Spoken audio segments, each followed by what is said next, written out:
Welcome, everybody. Welcome to all from near and far. We are so happy that we can worship together today on this Father's Day. I invite you now to hear these words from Psalm 69, the cry of God's servant.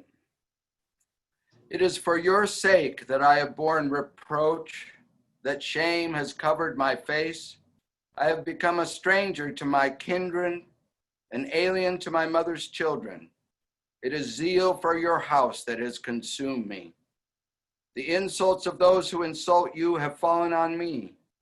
When I humbled my soul with fasting, they insulted me for doing so. When I made sackcloth my clothing, I became a byword to them.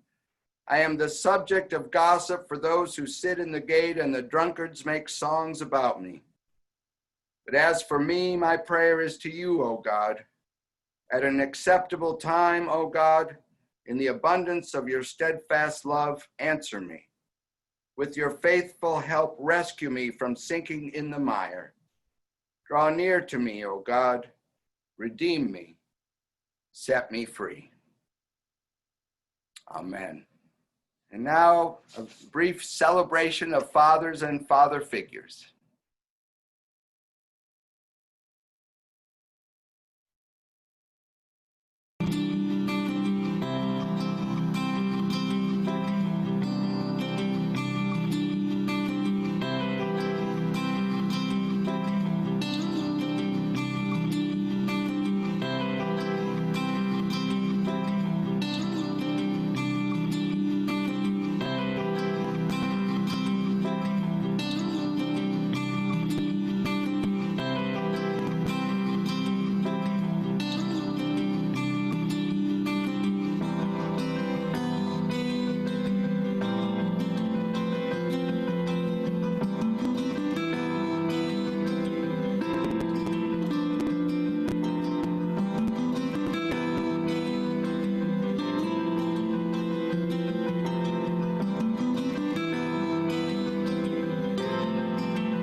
Thank you so much.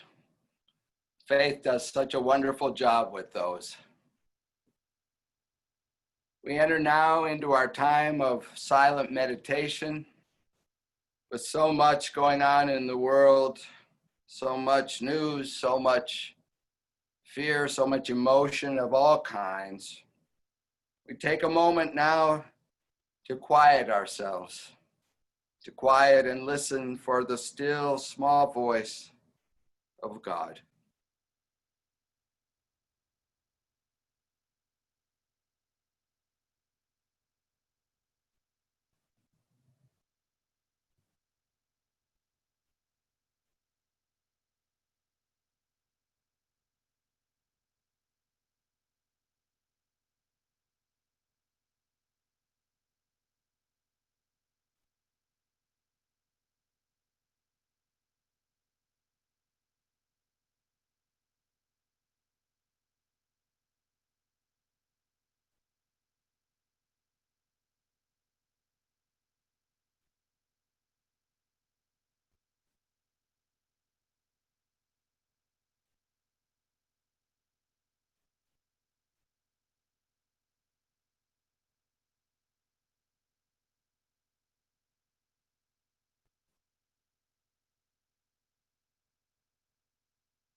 We rejoice, dear friends, in remembering this.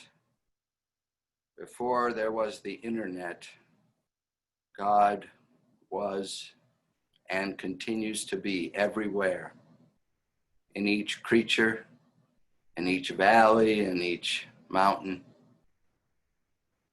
We are promised that when two or more are gathered in God's name, that God is in the midst of us, loving us, holding us up, hearing our prayers, receiving our praise, and changing our hearts. Alleluia. Amen.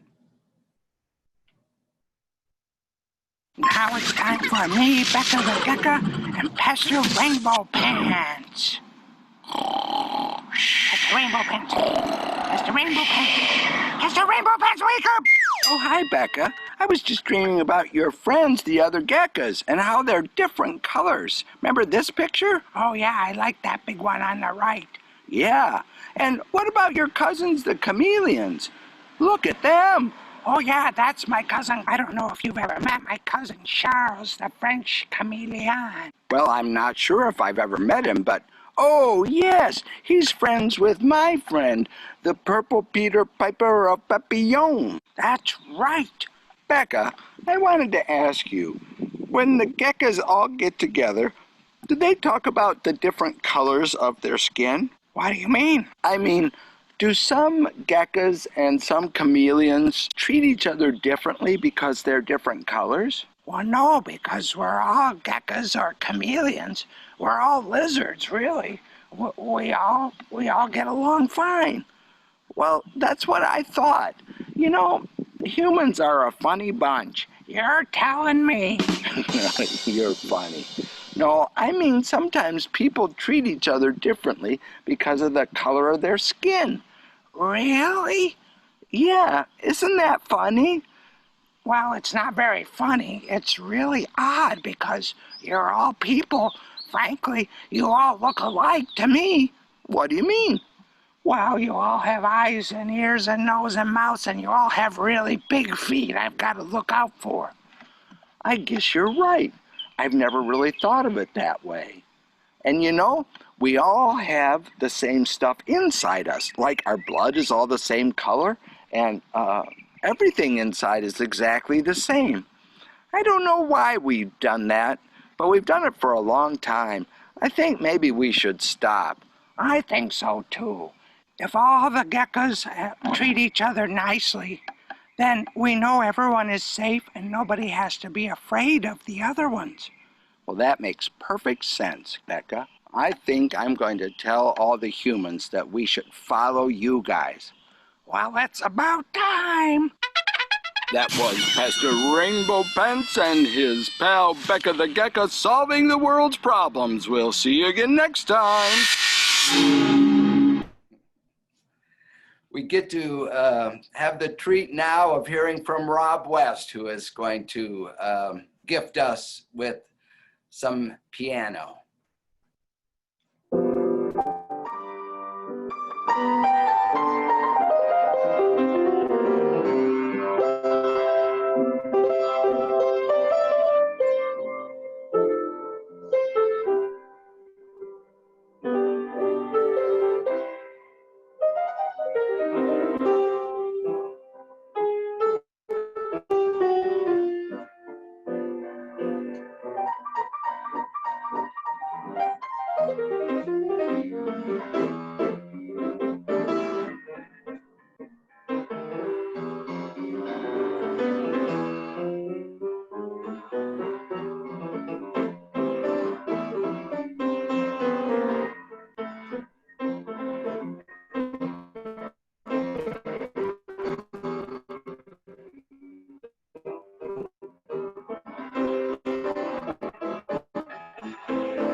Thank you so much, Rob. That was wonderful. We now enter into our time of prayer together. Before we start, I just want to mention a few things. We heard that Denny is going to be going through some radiation coming up, so we want to continue to pray for him, as well as Arlene Calvert was supposed to come home from Westminster last week, but unfortunately she had some problem with edema, so they're keeping her till Monday just to make sure she doesn't have any infection problems. MR, as mentioned, she has her back pain still. Beth Huey, we continue to pray for. Lynn Keene sent a note thanking us for the prayers for her son-in-law and daughter. He is now out of the hospital and is recovering from the spinal meningitis.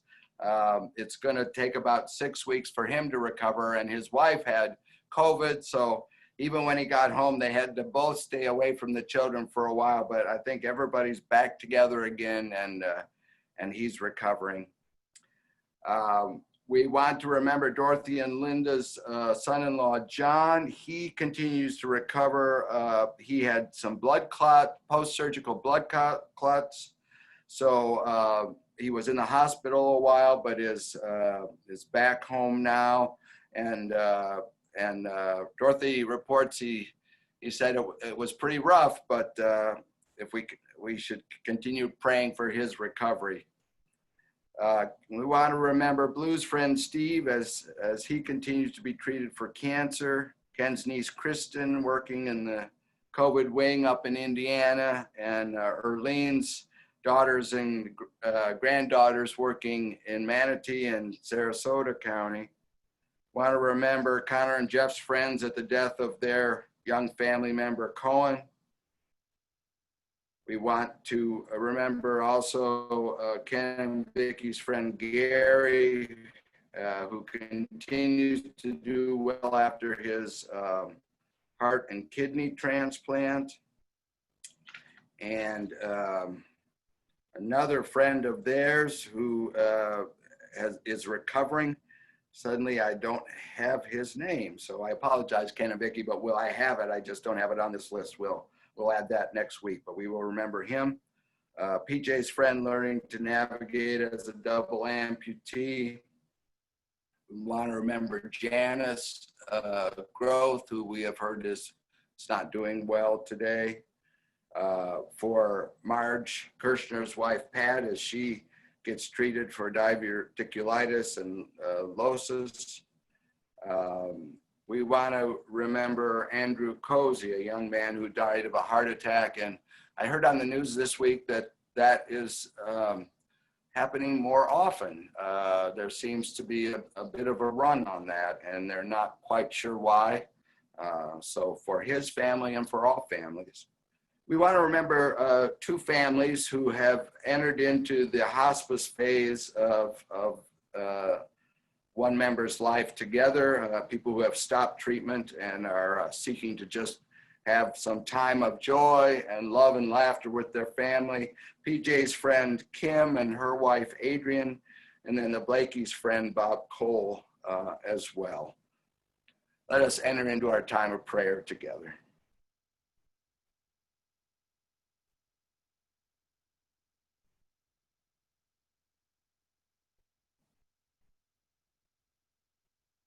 We thank you, O God, this day for the chance to be together, for the wonder of this technology, wherein we can come together and you are there present in each home, in each place. And we know that your presence is felt in the names and in the situations of all those we have mentioned today and those we hold in our hearts. We know that your love, your peace, your joy, and your healing come We lift up all those who are mourning, all those dealing with pain, that you might give them relief, giving wisdom to those who are helping them, their doctors. We ask for all those going through treatment, that the treatments would be effective. And we ask for those who have stopped treatment, that your love and your peace might guide them through this time of their life and bring comfort to their families, we pray. God, we lift up our whole nation in this time and our whole world. We lift up those who seek to bring us relief from COVID.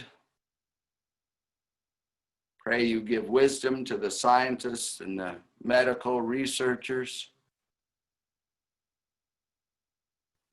We pray for our Black sisters and brothers as they feel in a keen way the ways they have been oppressed over the past 500 years. And we pray for all of us, especially those called white, that we may open our hearts and our eyes to see and to do what we can to bring healing and hope and justice to our world. We pray for all leaders of our nation and of our world, that we may know the pathway ahead. We pray for the United Church of Christ, all bodies of faith, that you may guide us and guide us here at Faith UCC in Bradenton. Help us to be courageous. Help us to listen. Help us to walk following in the path of Jesus. And we ask you to hear us now as we pray together the prayer he taught his disciples, saying, Our Father, who art in heaven, hallowed be thy name. Thy kingdom come, thy will be done, on earth as it is in heaven. Give us this day our daily bread, and forgive us our debts as we forgive our debtors. And lead us not into temptation, but deliver us from evil. For thine is the kingdom, and the power, and the glory forever. Amen. Good morning. Morning, Vicki. Let me read the words from Matthew 10 for our selected scripture today. A disciple is not above the teacher, nor a slave above the master. It is enough for the disciple to be like the teacher, and the slave like the master. If they have called the master of the house Beelzebul, then how much more will they malign those of his household? So have no fear of them, for nothing is covered up that will not be uncovered, and nothing secret that will not become known. What I say to you in the dark, tell in the light. What you hear whispered, proclaim from the housetops. Do not fear those who kill the body, but cannot kill the soul. Rather fear him who can destroy both the soul and body in hell. Are not 2 sparrows sold for a penny? Yet not one of them will fall to the ground apart from your Father. And even the hairs on your head are counted. So do not be afraid. You are of more value than many sparrows. Everyone, therefore, who acknowledges me before others, I will acknowledge before my Father in heaven. But whoever denies me before others, I will deny before my Father in heaven. Do not think that I have come to bring peace to the earth. I have not come to bring peace, but a sword. For I have come to set a man against his father, a daughter against her mother, a daughter-in-law against her mother-in-law, and one's foes will be members of one's own household. Whoever loves father or mother more than me is not worthy of me. And whoever loves son or daughter more than me is not worthy of me. And whoever does not take up the cross and follow me is not worthy of me. Those who find their life will lose it, and those who lose their life for my sake will find it. That was the lectionary scripture for today, lest you think I particularly chose it. It is a great scripture to talk about how Jesus himself gives us not so much easy answers as debates, because we know in another gospel where Jesus talks about peace I give, my peace I give to you. Well, today that is not what Jesus gives us. Jesus gives us the promise of his presence, but also the promise that there will be division, that there will be conflict. The last 2 weeks, we've done quite a journey through Black history in our country. We stopped just before the Great Depression, and as I thought about today's sermon, it dawned on me that though we certainly don't know every event, we don't know the breadth or depth of the experiences of our Black brothers and sisters in the last 100 years, I think we know enough to know that though progress was made, that the clawing and unjust structure of our society remains in place in many ways. No matter where, in business, in politics, trying to buy a house or trying to work for justice, it has always been more difficult, sometimes even dangerous, if you are not white. So today we review what we know and talk about some things we can do to begin the process of being part of the solution. We remember 2 weeks ago, we started talking about the Europeans, that after centuries of war against each other, they decided that God's will is revealed by who wins wars. And so the phrase might makes right was thought to be God's truth, that God's will was shown through whoever was the mightiest. And when Europe conquered much of the world, they thought since God was with them, the heathen savages they were conquering needed to convert to their particular version of Christianity, and or those same people could be rightly enslaved or worked to death or just wiped out because they were really less than fully human.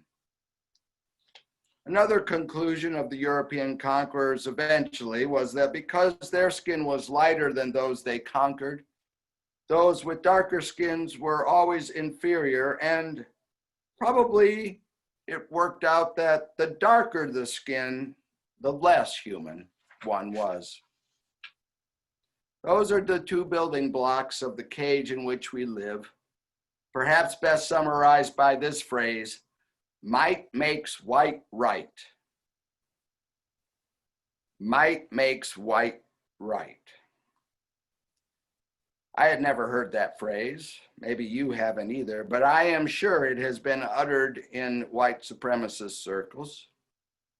I find it quite troubling.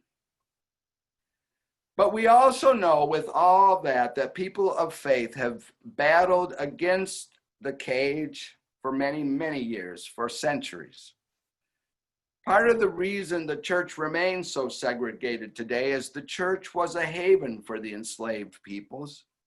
Spirituals, the songs we know, some of which Rob touched on today, became ways to communicate. This past summer, when we were at one of the former plantations, we learned that oftentimes the hymns were used to communicate that there would be a meeting. Shall we gather at the river? Or something else that they would sing in the fields to know that that night there would be church, because sometimes church was forbidden to them. The Black churches also became the place where leaders could rise.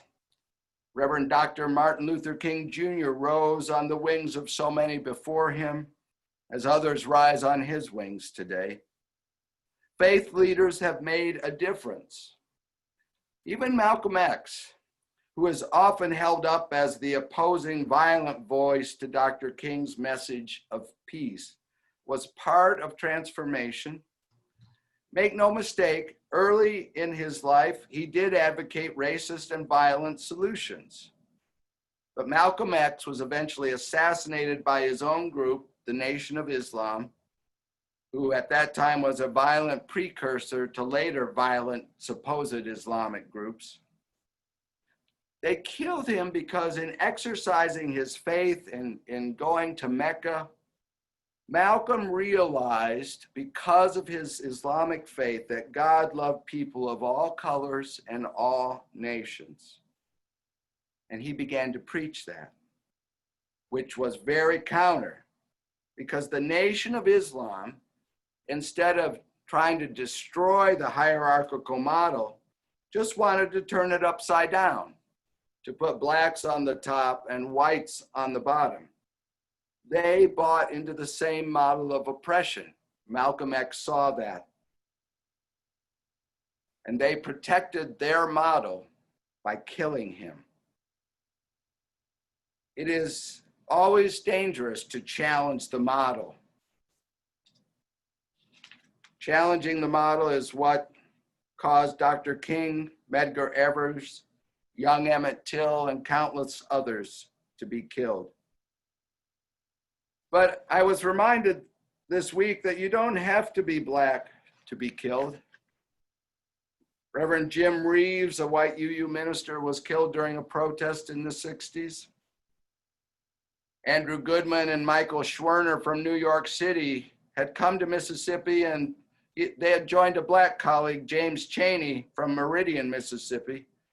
They were registering people to vote when a radical splinter group called the White Knights of the KKK, apparently the KKK wasn't quite bad enough for them, lured them in to the county by burning a church.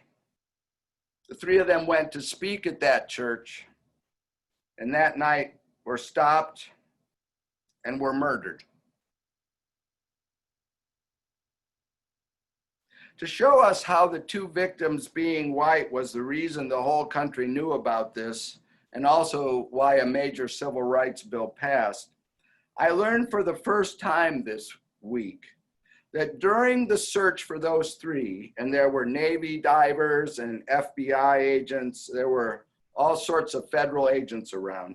During the search for those three, the agents found the bodies of Henry Hezekiah Dee and Charles Eddie Moore, two black college students also doing that same work, who had disappeared months before.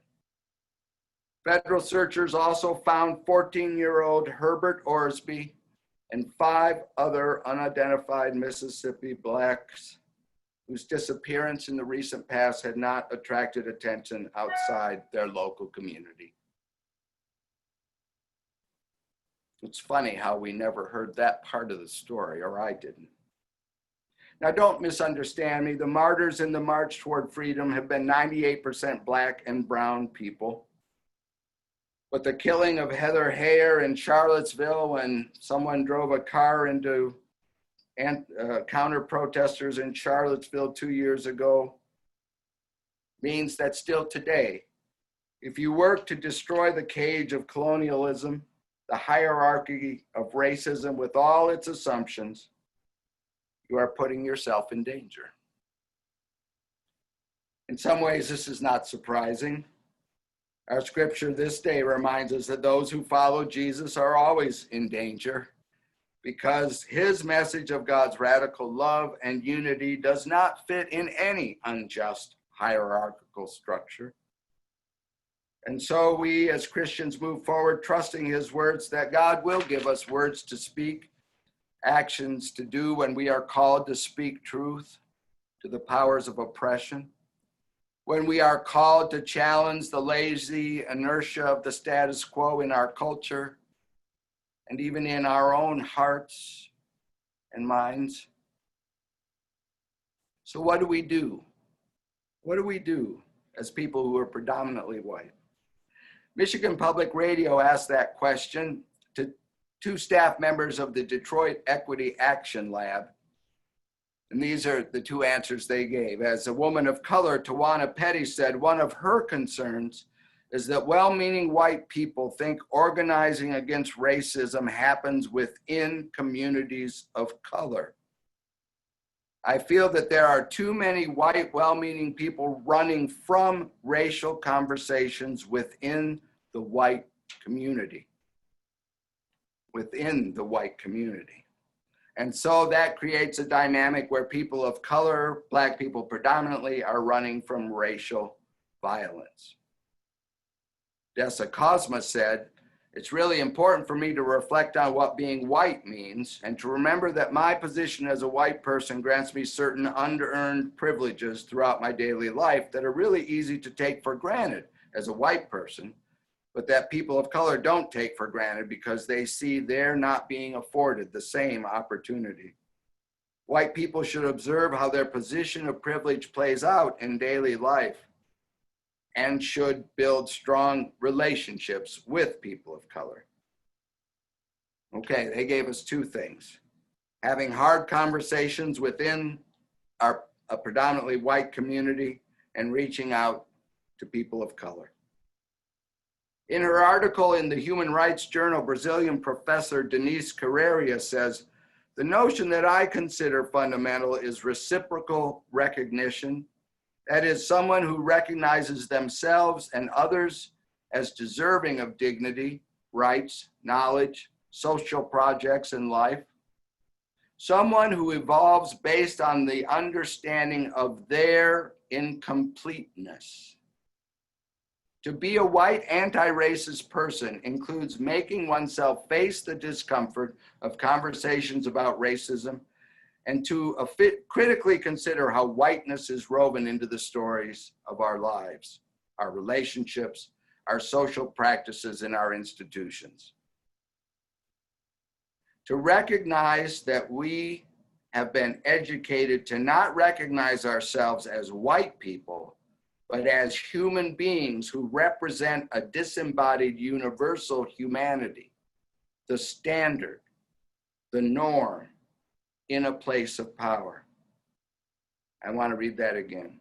To recognize that we have been educated to not recognize ourselves as white people, but just as human beings who represent universal humanity, the norm, the normal. Dr. Carreira goes on, the result is a social blindness, a masking of our place as white people in social relationships. And so we have a difficulty understanding racial inequalities and the development and maintenance of white privilege and the suffering generated to the Black and Indigenous populations, not just with explicit violence, but subtle violence, omissions, denial of the human condition. In a way, this is also valid to understand other social inequities, especially in matters of gender identity, sexual orientation, among others, in their intersectional interlacing in the lives of the people and of the discriminated groups.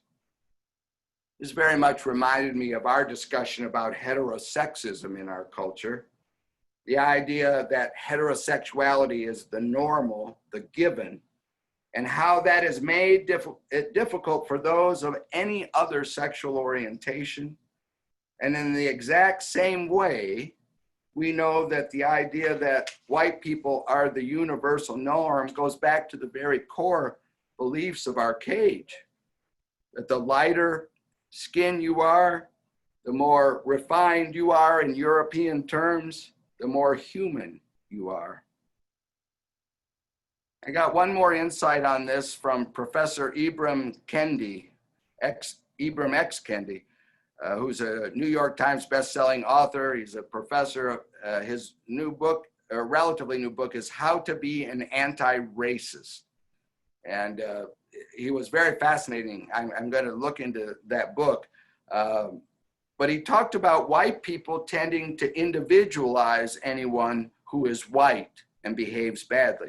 So for example, when Dylan Roof goes into a church, participates in a Bible study, and then shoots 9 people of color because of their skin, then we say Dylan Roof is a bad apple, a bad person. But when a Black person does something bad that supports a stereotype, like say Black people are violent or Black people take drugs, then we are not surprised, because we subtly or not so subtly have generalized to say that all Black people are. You never hear, oh, he was a bad apple. He gave a great example of this when he talked about how the researchers have tried to explain why more people of color are suffering from COVID. He said initially it was blamed on genetics, and then it was based on poor health decisions of Black people because of the greater incidence of diabetes and obesity. But he said the truth is, in affluent Black neighborhoods, the rate is the same as in affluent white neighborhoods.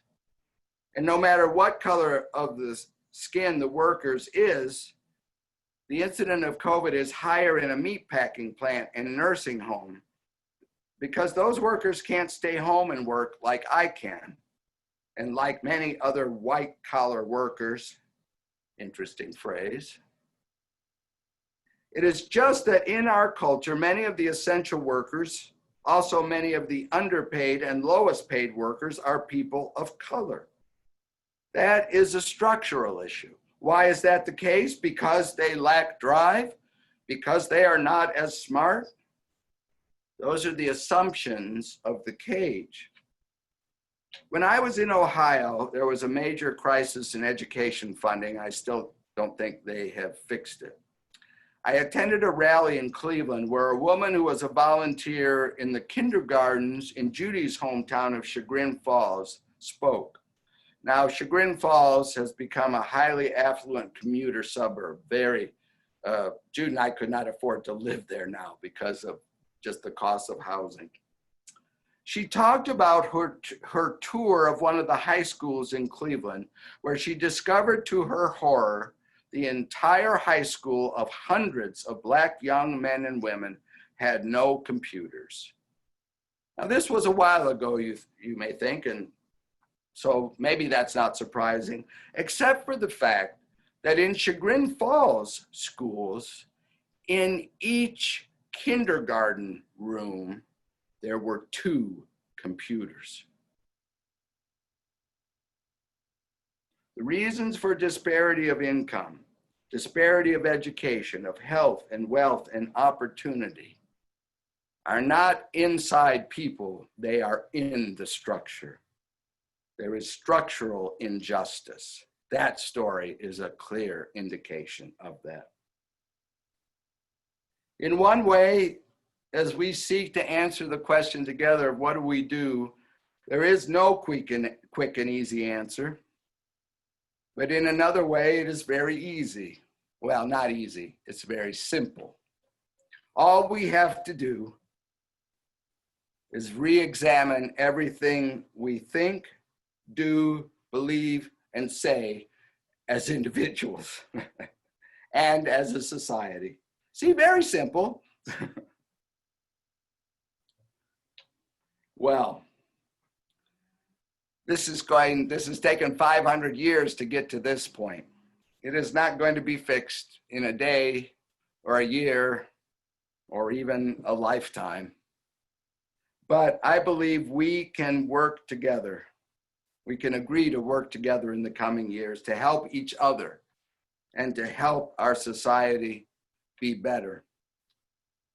One of the things I want to mention is another thing one of the folks I listened to mentioned is we have to remember this is not about helping Black people. This is about helping us be fully who we are by understanding where we are in this whole structure and for us to be freed. They are freed too, but that's because of their work. We need to free ourselves from the structure. I do want to say too that I'm very excited about the newly forming Justice Ministry. I have already had more interaction with African American pastors than I have ever had.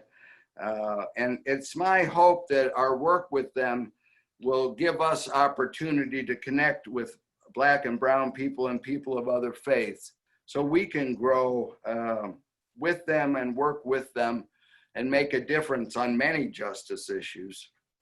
And I want to remind us all, this is not about blame or guilt. This is not about us beating ourselves up, but it is about us having the courage to be honest with ourselves about our heritage, what people who look like us have done over the years, and to try to look with new eyes and hear with new ears, challenging what we think we know, and trying to discover what we've been taught to think that we don't even know we were taught. May God be with us on this journey of liberation for us all. Amen. We share with one another opportunities to give in the coming week. Want to remind everybody we have Coffee Talk next Saturday at 10 a.m.